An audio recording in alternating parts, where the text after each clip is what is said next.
After we cut the LED strip, we will use the solder-free connector for the wire and the strip connection. Enlarge the entrance a little and put the strip inside the connector. Press the cover with plier and fix it. Then put the unstripped wire into the another end, and also press the cover with plier and fix it.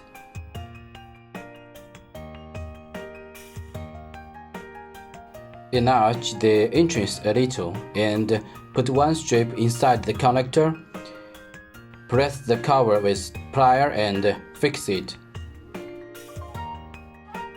And then connect the another strip in the other end by the same way.